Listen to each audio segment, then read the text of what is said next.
अस्सलाम वालेकुम नाजरीन, इस एपिसोड के आगाज में हम देखेंगे कि जंगल में एक जगह पर उस्मान साहब, तुर्गत और ओक्तम साहब अपने सिपाहियों के हमरा मौजूद होते हैं। तो उस्मान साहब उनसे कहते हैं कि हमने नाइमान का गरूर खाक में मिला दिया और इसका जोश खत्म कर दिया है। अवाम ने देख लिया है, जो नाकाबिले शिकस्त था इसे भी शिकस्त हो गई है, अब हमले की बारी उनकी है। इस पर तुर्गत कहता, मैं मुतजस्सस हूँ कि उनकी अगली चाल क्या होगी। उनके नौकर जानदार और कारिसी के अतराफ में हैं, वो इंतकाम लेना चाहेंगे और वो मुंह तोड़ जवाब देना चाहेंगे उस्मान साहब।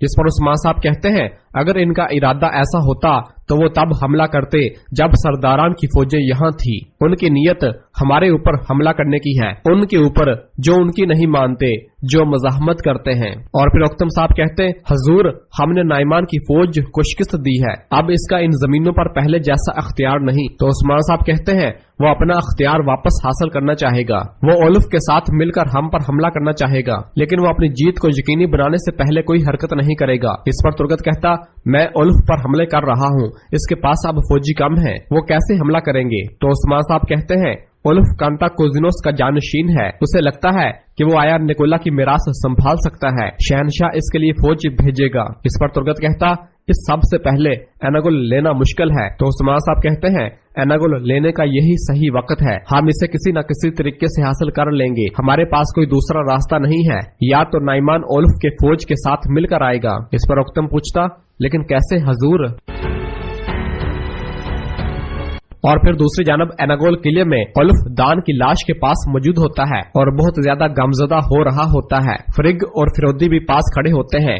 ओलफ कहता, उस्मान ने तुम्हें मुझसे छीन लिया, तुम्हें मेरे छोटे भाई, फिक्र न करो दान, मैं उसके सारे बच्चों को पकड़ूंगा, उन्हीं के खून से मेरा प्याला भरेगा, मैं उन्हें जहन्नम में डालूंगा। और फिर फिरोदी से कहता है कि हम शूरवीरों यानी बहादुर कमानदारों की शान के मुताबिक जनाजा मुनक्कद कराएंगे, कलीसा में रहने वालों को खबर दे दो, इनसे कहो तैयारियां करें। यह सुनकर फ्रिग कहती, ओलफ दान ने कभी भी तुम्हारे दीन पर यकीन नहीं किया, वो सिर्फ तुम्हारे लिए तुम्हारे दीन पर अमल पैरा था, उसे वालिहाला जाने दो। इस पर ओलफ कहता, तुम्हें ये कैसे मालूम। और फिर फ्रिग को पकड़कर कहता है, दान का इस्तकबाल ईसा करेंगे, लेकिन इसका इंतकाम हम लेंगे, ना उदन ना ईसा, सिर्फ मैं, अब मैं इंतकाम लूंगा। इस पर फ्रिग कहती है, हम मुतहद रहेंगे, ये इंतकाम हमारा हक होगा। और फिर पूछती है, हम क्या करेंगे बताओ।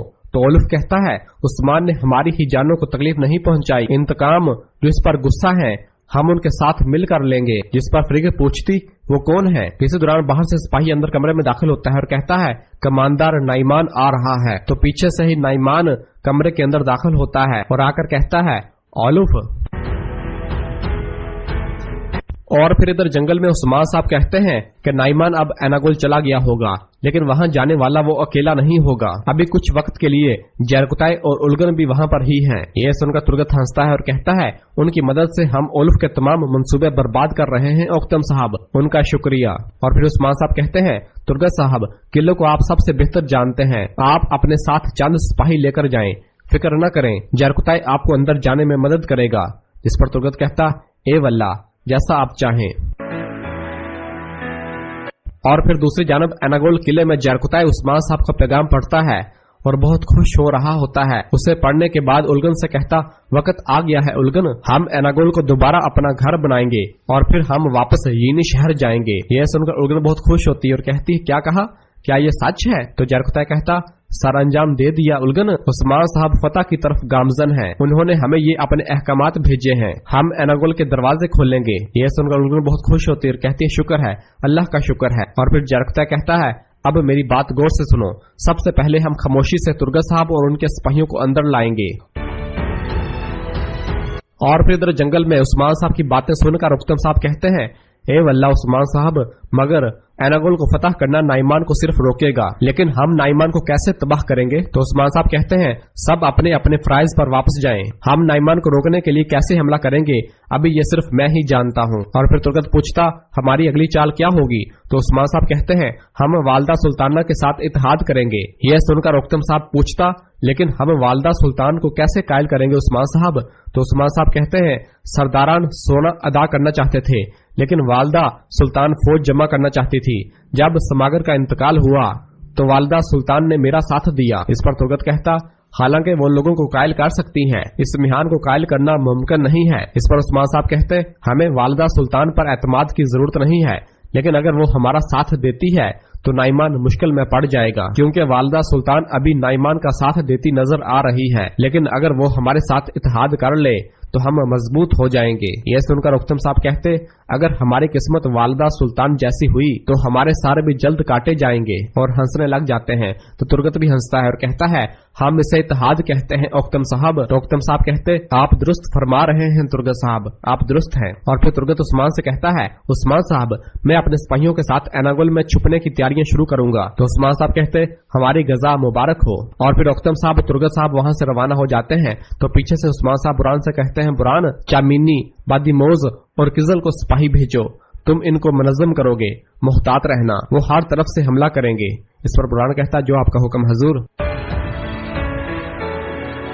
और फिर दूसरी जानब एनागोल किले में नाइमान ओलुफ से पूछता है कि तुम्हारी फौज किस वक्त आएगी। तो ओलुफ कहता, कुछ दिनों में फौज यहाँ पहुंच आएगी। जब मेरी फौज आएगी हम उस्मान के कबीले को और उसके शहर को तबाह कर देंगे। और फिर नाइमान एक नक्शा जमीन पर फेंकता है और ओलुफ से कहता है, उस्मान ये जानता है कि हम हमला करेंगे, वो अपने कबीले की हिफाजत कर रहा है, इसने पूरे इलाके में जाल बिछा दिए हैं, यीनी शहर में भी ऐसा ही है। जिस पर ओलुफ कहता, हम उनसे ज्यादा हैं, कौन सा जाल है जो हमें रोक सकता है। इस पर नाइमान कहता, क्या तुमने हिरन की कहानी सुनी है ओलुफ? 5 भेड़िए भूखे, इन सब को एक हिरन की बू आ रही थी, वो इसकी बू की तरफ बढ़े। बूढ़े भेड़िए ने इनसे कहा कि मत जाओ। नौजवान भेड़ियों ने एक न सुनी। दिन गुजरा और सारे भेड़िए मर गए। हिरन बूढ़े भेड़िए को देख रहा था। ये सुनकर ओलुफ पूछता, ये कैसे हुआ, मुझे बताएं। तो नाइमान कहता है, पहाड़ भेड़ियों का नहीं था, वो हिरन का था। कि चट्टाने कहाँ है वो जानता था, तंग रास्तों के बारे में जानता था। उस्मान का जाल जब हमें तबाह कर देगा तो तुम्हारे पास कुछ भी नहीं बचेगा, कोई फायदा नहीं। ये सुनकर फ्रिग कहती, आह कमांडर नाइमान, आप क्या मशवरे दे रहे हैं। और फिर नाइमान कहता है, खवातीन जब कैद में होती हैं तो वो खामोश रहती हैं, जब वो आजाद हो जाती हैं तो इनकी जुबान चलने लगती है ओलुफ। इस पर फ्रिग कहती, मैं फ्रिग हूँ, मैं यीनी शहर का चप्पा चप्पा जानती हूँ, मैं वहाँ बहुत दफा गई हूँ। ये सुनकर नाइमान अपनी तलवार उठाता है और कहता है, तुम मुझे बताओ खातून, तुम इनके दरमियान बहुत अरसे तक रही हो, हमें यीनी शहर का मुहासरा करने के लिए क्या करना होगा। हमें यीनी शहर के अतराफ की बस्तियां दिखाओ, कितने लोग इसकी हिफाजत पर मामूर हैं, रास्ते और बाकी सब कुछ। जिस पर फ्रिग भी अपनी तलवार निकाल लेती है और नक्शे के जरिए बताती है कि चामुल्लू के करीब गाजी रहते हैं, वो बासलाहियत फौजियों की तरबियत करते हैं, इनके खिलाफ जीतना मुश्किल है, अगर वो बस्ती तबाह हो जाए तो इससे आपको बहुत फायदा होगा। ये सुनकर नाइमान कहता है, खातून अगर तुम इस तरह की बातें बताती हो तो हमेशा बोलना। और फिर ओलुफ से कहता है, तुम इस बस्ती को तबाह करोगे ओलुफ, तुम इन गाजियों को शहीद कर दो, कोई भी जिंदा न बचे। पहले हम यीनी शहर का मुहासरा करेंगे, अपने फौजियों को कबीले के खारजी दरवाजों पर तैनात करो ओलुफ, बाहर निकलने वाला कोई भी वापस नहीं जाना चाहिए।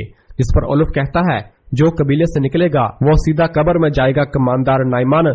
तो नाइमान कहता, इन्हें जला दो, सब कुछ तबाह कर दो, इन लोगों में खौफ पैदा करो जो बहादुरी दिखाते हैं ओलुफ। जिस पर ओलुफ पूछता, आप क्या करेंगे कमांडर। तो नाइमान कहता है, मैं इनकी सबसे कीमती जमीन ले लूंगा, मैं उस्मान को वहां मारूंगा जहां इसे कम से कम तवक्को होगी, चलो काम शुरू करें। और फिर नाइमान किले से रवाना हो जाता है।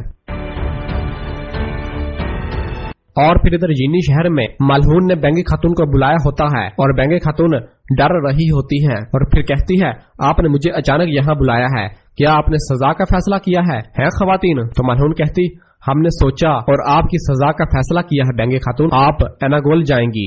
ये सुनकर बेंगे पूछती, क्यों। तो बाला कहती है, आपने अस्मा को बतूरे जासूस इस्तेमाल किया है, अब आप हमारे लिए जासूसी करेंगी बेंगे खातून, आप फ्रिग को हमारे पास लाएंगी। ये सुनकर बेंगे कहती, क्या आपको पता भी है कि आप क्या कह रही हैं, ये कैसे होगा, फ्रिग को अब मुझ पर भरोसा नहीं है। तो आयशा कहती है, ये आपका मसला है बेंगे खातून। और फिर बाला कहती है, उस्मान साहब एनागोल हासिल करेंगे बेंगे खातून, क्या आप ओलुफ से इंतकाम नहीं लेना चाहती। और फिर मलहून कहती है, हम फ्रिग और इसके सिपाहियों को बाहर निकालेंगे ताकि इनकी तादाद कम हो जाए, अब बताएं बेंगे खातून हमारा साथ देंगी। इस पर बेंगे खातून मान जाती है।